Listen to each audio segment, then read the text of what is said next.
My name is Timothy Gergis. I'm the Director of Product Management for Topology and Morphing. Today, myself and my team are going to be presenting through what is new in 2024.1, and then a little bit about obviously what's going to come in the future and currently where we stand today. So on the topology side, I spoke a little bit about this in the model assembly workflow, but today, obviously, we're just going to recap it again. But we've got the ability now for users to define their own features. So being able to select and define features was available historically, but for some of the features that we things like closed holes and 3D holes and stuff like that. So we've expanded what we can define as a hole in 2024.1. So in this particular case, I can define, if I play the video. Now, I've converted this to FE geometry for the sake of the end of the video. That's something that we need to do a request on. But in this particular case, I can select these lines, defining this as an open hole. Now, I've sped the video up slightly just to alleviate the selection process in this. Now, in the future, we want to automate that selection and the feature identification. But for what we have today, this is just a demonstrator. But in this case, I can select those features, define them as open holes, and then from a defeature point of view, we can actually start leveraging features. In this particular case, I can defeature my user-defined open holes. Now, this is a first step towards what we're trying to get to with features and trying to make sure features are as effectively as customizable as we want. So in this particular case, for example, I can define these as well. So these small areas as open holes.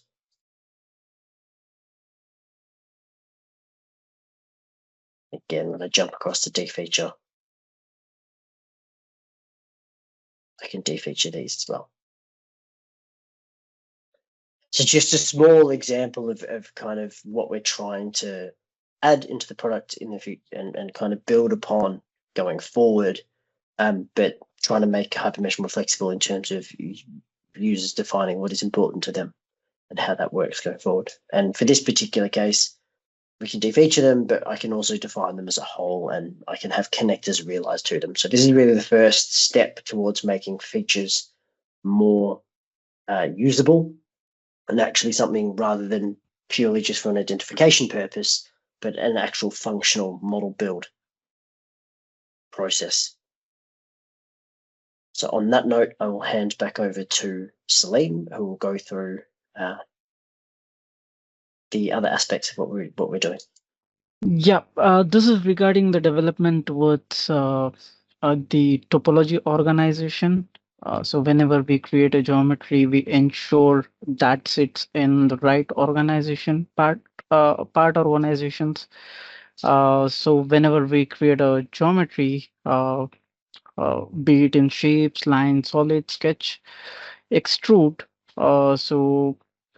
We organize the geometry along with the mesh depending on the preferences that we have added in the preferences. So this is in respect to the continuation of the developments that we had done before on the other tools. This is in continuation to that, and now all these primitive shapes, whenever users create shapes, line solids, if the preference is set to original, it will go to the original.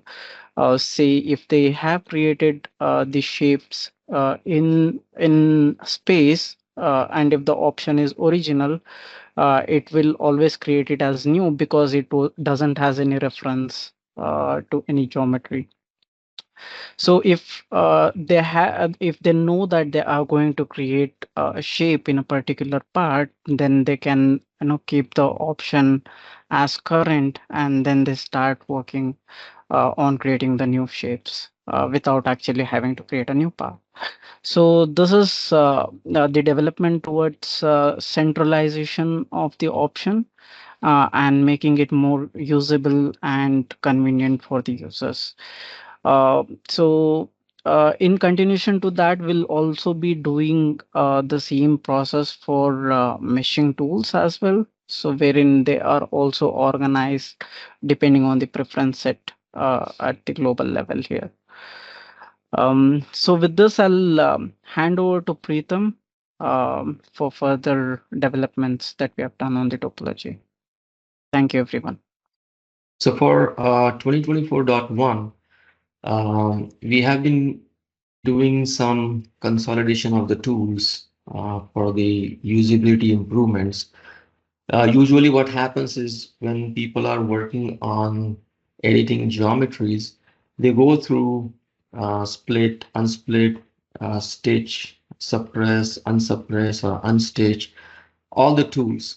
And it becomes quite cumbersome when you also have split divided into different secondary ribbons. So going through and navigating through each time, also doing the selections. So it becomes quite difficult, jumping from one context to the other. So the idea of combining these tools, and also it's hard to find, right? Going from the panels or the old hypermesh to new, it was also some sort of finding issues. For example, we had split and unsplit into one icon or drop down, for example. So to avoid all these issues, you can see that all these tools now are combined into one split and stitch tool. So we have a drop down of action methods. We kept split interactive. We have split, unsplit, stitch, suppress, and unsuppress. All of these action items have also assigned a keyboard shortcut.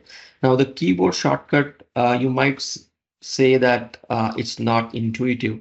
And the reason for that is for the whole guide bar, it's unique. So S is already reserved for surfaces. So no matter what is active in this case. So if I go onto the active selection tab itself, then I can say S or L for surfaces and lines respectively. But for the action items, S is already reserved. So if I start, pressing S, it will actually start changing to surfaces as my selection.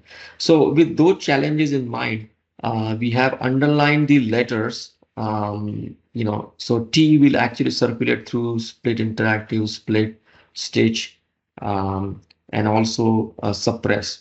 So you can see that all of them starting with S, we are using T as a keyboard shortcut. For unsplit, we are using N, and for unsuppress, we are using N. So we are still trying to see what we can commonize for the easy understanding. And this also allows us, let me actually go to the next one. So as I mentioned, we still kept split interactive for easy and interactive geometry editing. So we didn't really take it out since you don't have to specify what you are editing and things like that. It becomes very easy to split the geometry. We also have added explicit entity selection. So for stitch and suppress, we didn't have entity selector as such. At least for stitch, we had guide bar, but for suppress, we didn't have anything. And oftentimes, when you don't have any guide bar, surface selection becomes the default. And we wanted to kind of get over that, and also from the understanding and usability standpoint, we wanted to be clear what we are doing operation on. So we added, for example, for stitch at points, lines, and surfaces as selection items, and same thing for suppress as well. We also separated the unsuppress tools because they were kind of buried under suppress with the shift option. So again, we wanted to expose this. It becomes easy to understand that now that we have gone into an unsuppressed mode, people don't have to use shift or don't have to know that.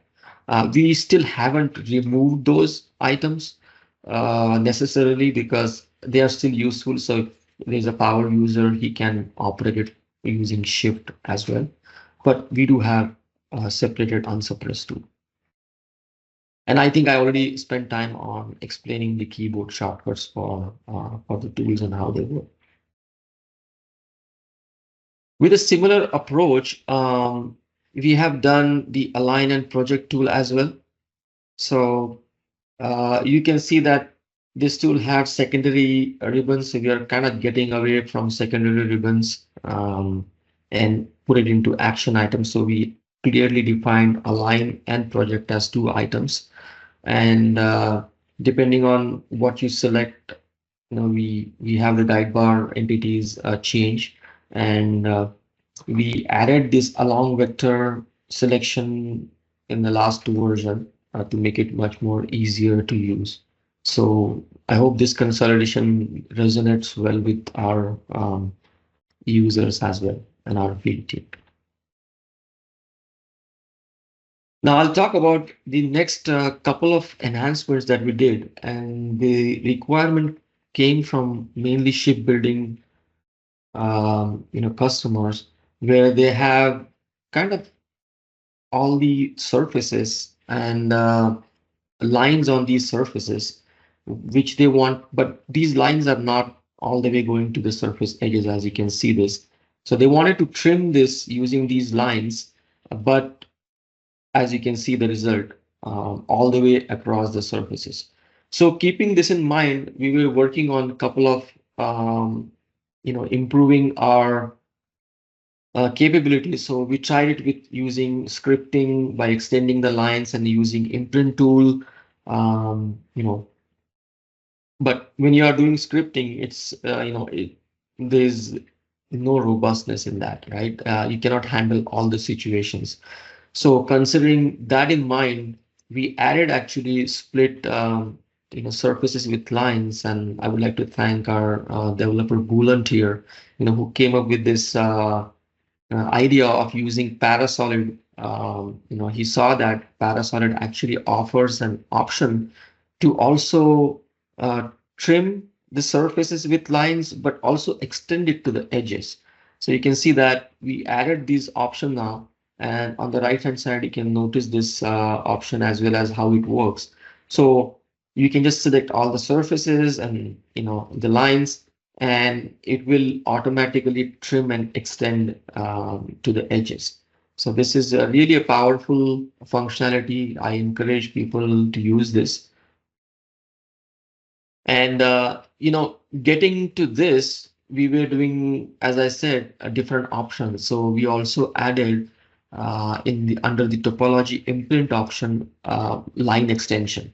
So we know that this topology imprint comes from the mid-surfacing pocket imprint, which had by shortcut and by tangent method of line extension.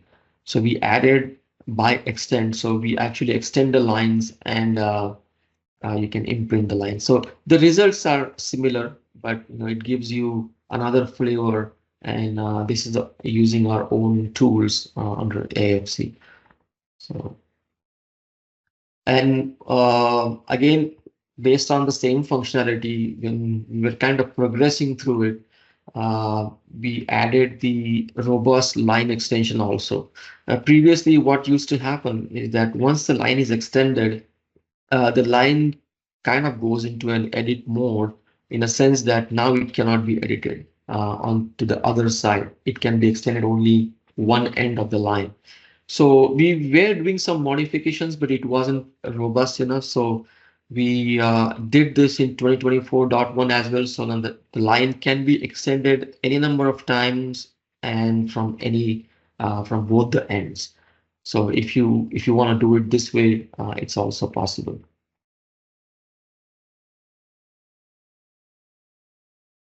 Another improvement for scale functionality is that we have specifically added origin node definition on the guide bar itself. Previously, we used to auto define it and kind of leave it there. Then we had move tool to move it. It was quite cumbersome. People didn't really like it. So we actually moved it to guide bar.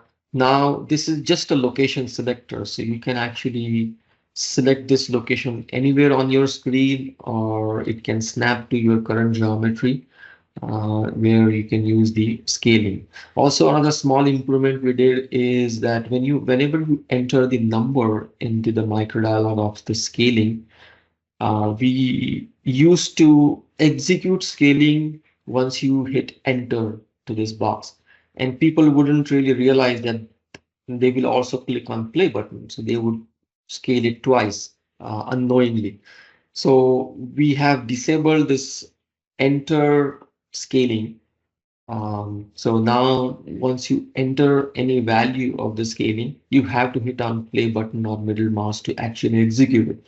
So this is a specific execution, so people know that they can only do it one time. So that's the small modification we did to the scale context. From the sketching standpoint, we always try to get whatever is the latest from Inspire. So now this new variable manager for Sketcher, we are supporting all the variable types that Inspire also supports. So all units are supported, as you can see on the video on the right. You can specify your value and name of the variables along with the unit extension. And it identifies the type automatically for me. So if I say 1s for say T1, then it knows that I'm talking about time. The parameter entity with expressions is also supported with the units. So for example, you can see this V1 is calculated as L1 over T1. Once you do this, it also knows that it is meter per second and its velocity. So it will identify all the types and it supports all the expressions for you.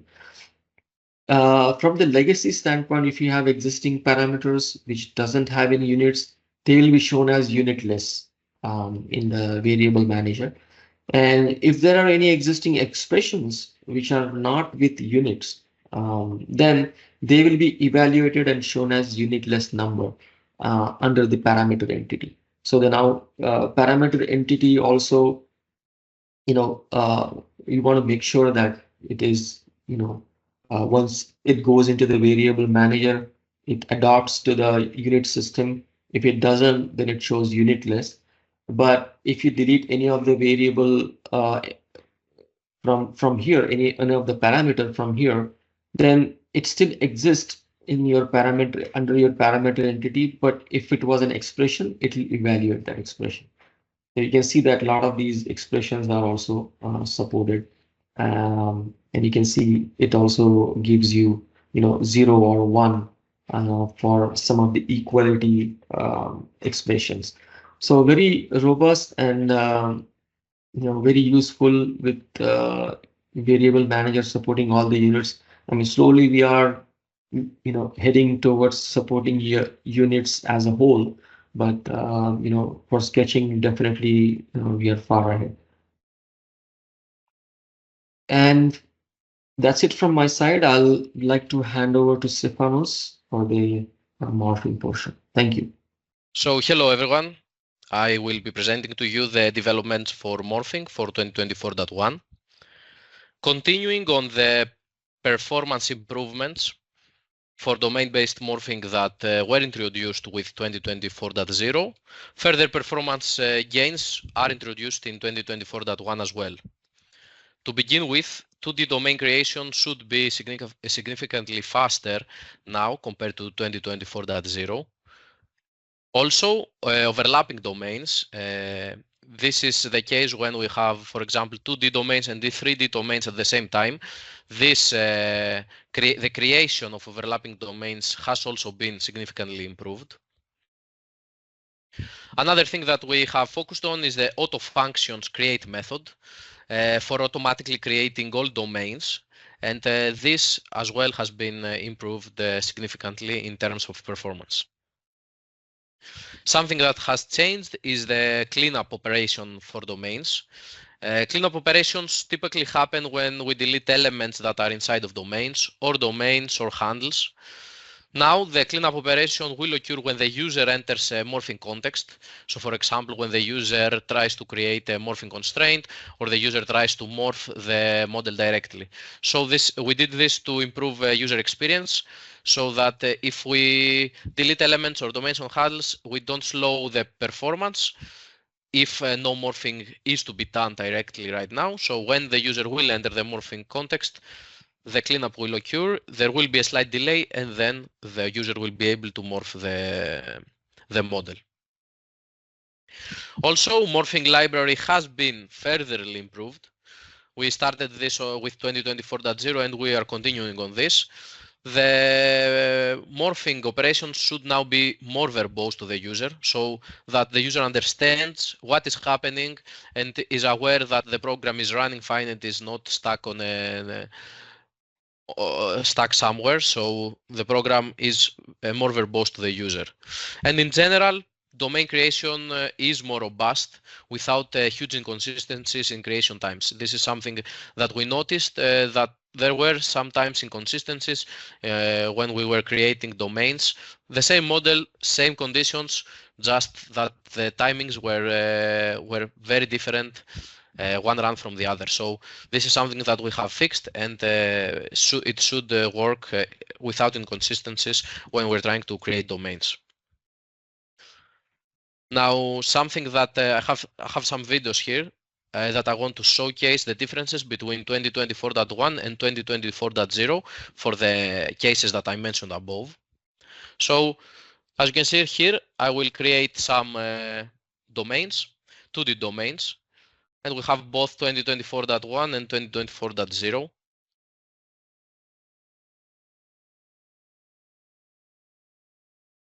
As you can see, for 2024.1, it took roughly 12 to 13 seconds to complete.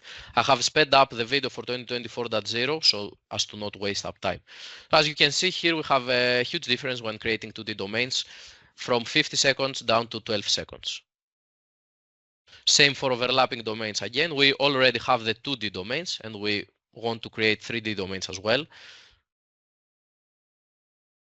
Also, you can see maybe on the bottom here that the program is talking to the user. It's more verbose. It's letting the user know what is happening.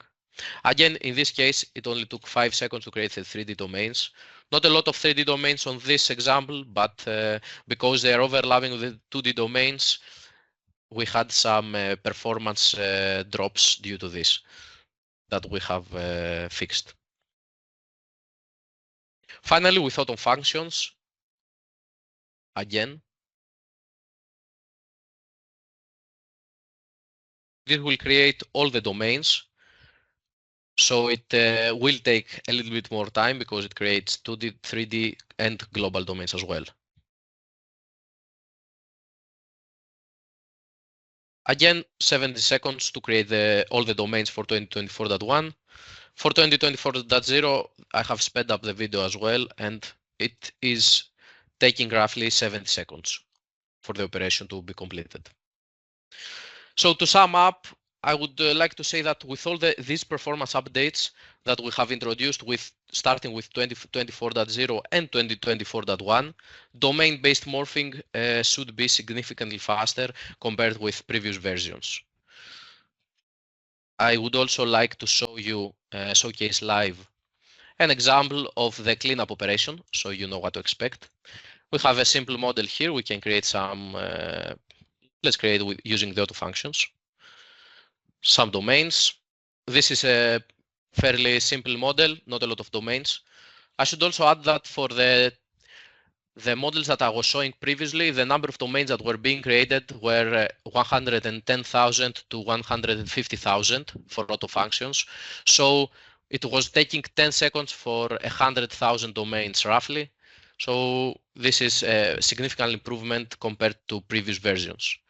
Now that we have the domains, we can do some deleting.